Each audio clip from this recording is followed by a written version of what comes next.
you for a ride. It's plain to see this ain't a game to me. Baby, you're my destiny. I wanna take you for a ride. Hey, what's up, y'all? It's your boy Coach D. I'm gonna take you for a ride real quick.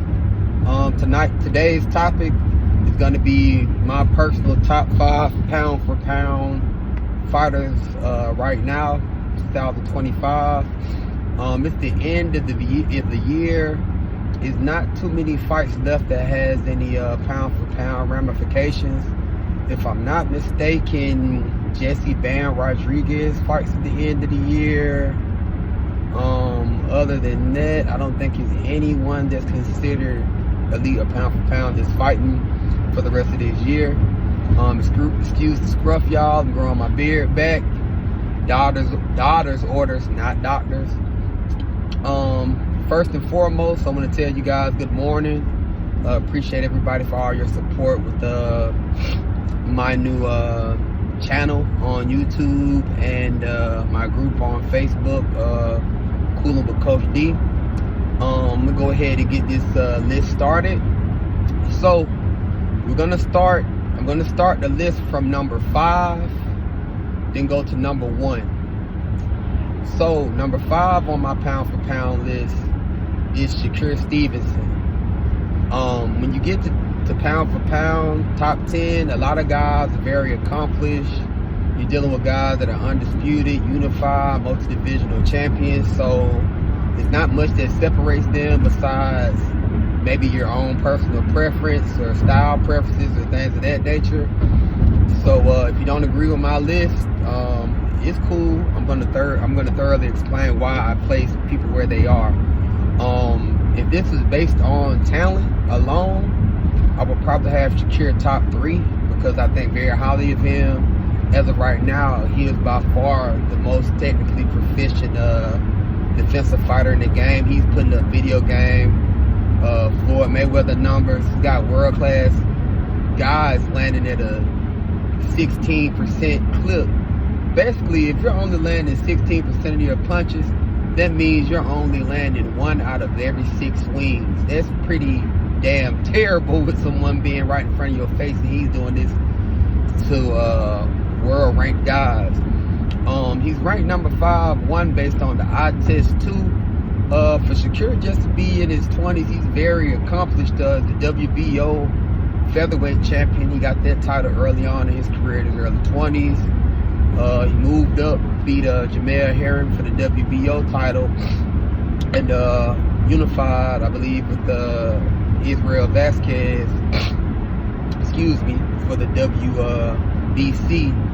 Moved up, won the vacant WBC title after Devin Haney vacated. And also Shakur has some good wins over some contenders. He beat the number 1 contender, William Zepeda, in his last fight in a great entertaining fight.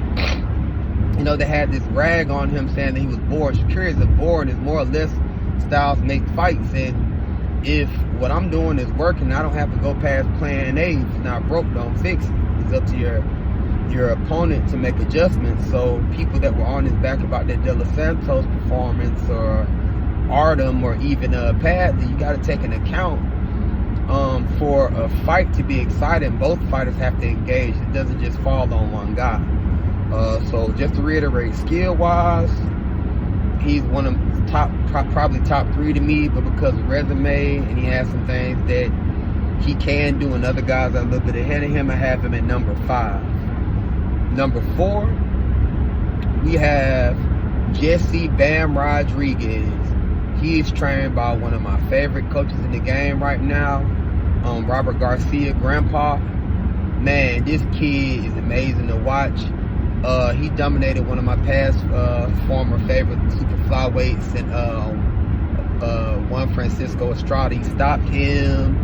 He stopped the guy that beat Chocolatito, Sorverpin, I believe that's how you pronounce his name. Rungfasad. I'm sorry, Rungfasad. Confusing my top fighters. He basically cleared out the past era of super flyweights and is currently dominating his own. Also, Bam has won some titles at the flyweight limit. He's undefeated. While I give him the edge on Shakur is he's adaptable and very skilled as well, but he also has knockout power, one punch knockout power. Until Shakur can unify, become undisputed, I'm going to keep him at number 5 until he can get him a big win. And it's up to these guys like Teofimo, Tank, and these other world champions to sign and fight him for him to get that resume up. All right, that's number 4, Jesse Van Rodriguez. Number 3, and I usually don't rank heavyweights, but he started out at a lower weight. Number 3 is going to be Alexander Usyk. Usyk's resume speaks for itself. Cruiserweight, he was undisputed, 2-time undisputed heavyweight champion. I don't really count it like that because he was stripped. That's not his fault. But he was man enough to go back and get that other title that they stripped him of. He has a lot of rematches at heavyweight, so a lot of his placement has to do with him dominating cruiserweight, moving up, and pretty much he's beaten all the elite heavyweights of the past era that were dominant, except Deontay Wilder. But Deontay Wilder, he's on the comeback trail. He's kind of on he's having some inconsistent performances. But you know, when you have a fight like Tyson Fury versus Deontay Wilder, a series like that, neither fighter is ever going to be the same, man. I watched that fight live, and I watched it a couple times. That third fight was brutal, man. They left it all in the ring. I knew neither guy was going to be the same after that. Neither one has looked good since that fight. That was the best they both ever looked in their career to me. Give or take the mistakes they made to get dropped, but they were both going in there to try to win. Usyk has great skills, southpaw, in and out movement. He has a decent punch. Shown he has a good chin and recuperative abilities. Never been stopped. In fact, I don't think anyone on my list has been stopped, let alone maybe even dropped.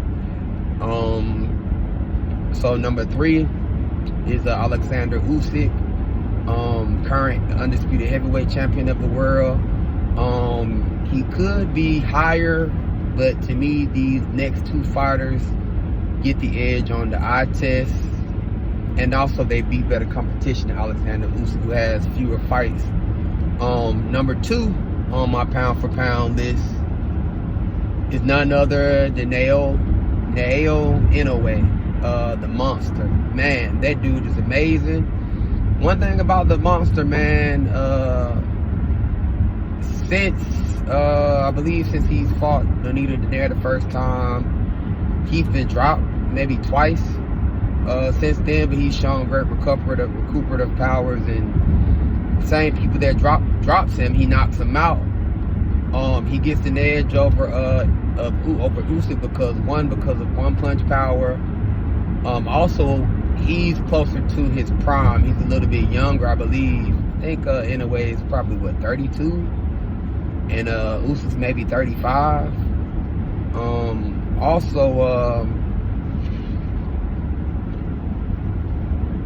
What I was gonna say, sorry y'all. Inoue can fight at all ranges, inside, outside, can be southpaw, right-handed. He's just an amazing fighter, man. He could just as easily be number 1 pound for pound, but this is why he isn't, because of one Terrence Bud Crawford. I hate that it took Bud so long to get the recognition that he deserves. If you actually look at his resume, Bud has a pretty underrated resume. It's not just who you beat, it's also when you beat them. And regardless of what his opponent's records may be at this time, now, when he fought them, that a lot of them were either elite or undefeated or coming off of big wins.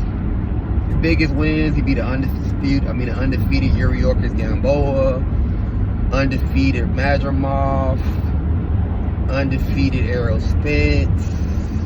He beat 3-division champion Ricky Burns, who is very underrated to me. Ricky Burns is one of the greatest British fighters of current history. I believe he's Irish.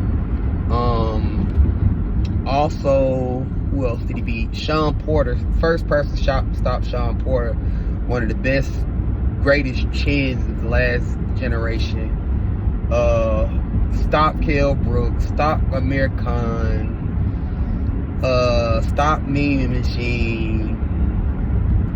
Yeah, at one point he was on like a maybe 8 to 12 fight knockout tear, and all against like championship level competition. He just beat Canelo this year, undisputed, and let's see, he was undisputed at 147, 140, and 168.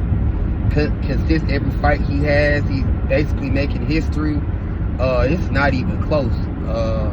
No fighter in the game is as versatile as Bud. He can fight left-handed, right-handed, inside, outside punch, counter punch, stalk you, spoil, the whole nine. Whatever you want, he got it for you. That about wraps up my pound for pound list, y'all. I appreciate y'all checking in with me on today's edition of Take You for a Ride with Coach D. Y'all be blessed and y'all have a good morning.